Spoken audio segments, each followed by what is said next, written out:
Hello world and welcome back to my YouTube channel. For those who don't know who I am, my name is James Walling. I am a music student at the University of Hertfordshire, currently finishing off my Masters. And as part of this YouTube series, I'll be taking you through my processes writing my first musical as part of my dissertation.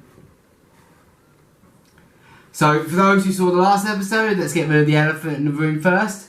I'm finally in a new space and I nearly fell off my chair. So I moved in back in with my family. I'm now in the spare room as my old room is no longer available. It's been really great. I moved in about 2 weeks ago. I've been settling in. I've set on my speakers behind the camera. Got my piano over there, my guitar over there, and that's my bed at the moment. And yeah, it's been great. It's been a great 2 weeks settling in, and it's nice to be back home with family. In regards to this project, last time you saw me, I had just finished writing the first song in the musical, or the second song in the story, but the first song I wrote. And since then, I've been able to write all 5 songs in the musical and have a really concrete idea of what the story looks like. So it goes a little something like, we've got a character who lives in a world where everybody really just lives in loops and lives in cycles and is very bored of their 9 to 5. And in the opening number this is introduced.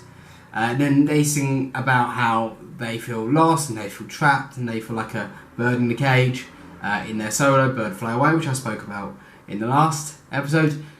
In the third song they go and confront their partner, friend, I'm not entirely sure exactly, that will come down when like casting and things like that in the future about this, and their partner tries to their partner or their friend, whatever, tries to gaslight them into keeping in the loop and doing the same thing, which our main character refuses, which leads into the 4th song, which is a song where they sort of embrace their freedom, embrace their newfound confidence. And then in their 5th song, the main character tells the world about what they found out about themselves and hopes to spread that message out to as many people as possible. I really like the story. I think it's got a nice message of self-love and self-discovery, and I think the music's going to be really interesting. One of the really important things for me when doing this assignment was to try and emulate as much of the process that other musical theatre writers go through when writing musicals. And one thing that I really wanted to do was to try and emulate the orchestra and emulate the musicians that writers would use in their processes. Now obviously many of these writers will have access to live orchestras and live musicians, which is something I don't have the luxury of. And so for this assignment I decided to work with what I call a virtual pit band. So instead of working with live musicians, I'm going to be working with VST instruments in my DAW Logic Pro. I'm creating a template for this, and this template, the idea is that all of the instruments used will be the same instruments used across all 5 songs. Even if they're not in all 5 songs, there will be the same instruments used, and the idea will be is to then that is transferable to a live band sometime in the future. So I'm going to show you my template and walk you through it and explain to you some of the choices I've made with it. So I'm just edited today's video and noticed there was a few things I didn't quite explain properly. A couple of words in musical dialect that I didn't get to explain. The first one is DAW. That's spelled D-A-W, not D-O-O-R. Some people call it DAW, some people call it D-A-W. Doesn't really matter, it depends who you meet. But what that is a piece of software that allows us music producers, us music creatives, to create music in the box. It allows us to record audio, to control MIDI data, to mix, to master, to do automation, to use VSTs. And it's everything. It's basically a super powered mixing desk in your computer. The other one, another word, and I think I'm going to use it in the next clip, not in the previous clip, is MIDI, which stands for Musical Instrument Digital Interface. It's a tongue twister.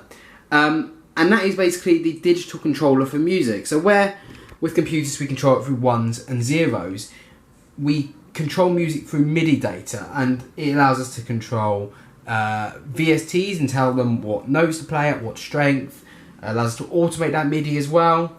Allows us to automate them VSTs, not automate that MIDI. And yeah, it's a really useful tool, and it's a tool and it's a word as well I'll be using through this whole process. The last one would be VST, which stands for Virtual Studio Technology, and that is a wide array of things. But in this situation, it is basically a virtual instrument. Some of these instruments are sampled from great companies recording instruments are setting them up in such a way that the instrument can be played using MIDI. Sometimes they're super-powered synthesizers. There are covers out there, but basically they are just like live instruments in your DAW. Now, on to the next clip. So here you can see my Logic file. This is just the template that I'm working on for this project. I've split everything up into groups of instruments. Now I've decided upon these groups of instruments as part of the academic analysis. When I spoke about, it's about 5,000 words total. I'm about 3,500 words in already. But yeah, I've split them up into groups. So the groups go, I've got the drums, then I've got my bass and everything that fits in the bass, my strings, my keys, that's piano and synths and everything like that, my electric guitars, then I've split ensemble, background vocals and harmonies separately, and then my lead vocals at the top. At the moment I'm working with some placeholder VSTs, but I have a general idea what VSTs I'll be using in their place.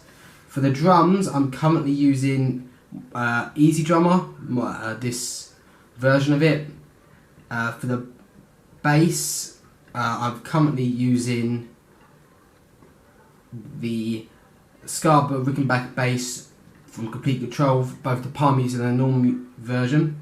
For the guitars, and I have to skip two things for a reason, I'm currently just using the Logic Pro stock electric guitar plugin. My plan with all three of them instruments and then VSTs is, instead of using the plugins I'm using already, is to use some of East West's Ministry of Rock 1 and 2 plugins, which the university have, which I have also am able to get access to through that, for them instruments instead. They're much more in depth, they're much easier to produce and much easier to program, and they do sound a lot more realistic than these plugins that I've got here.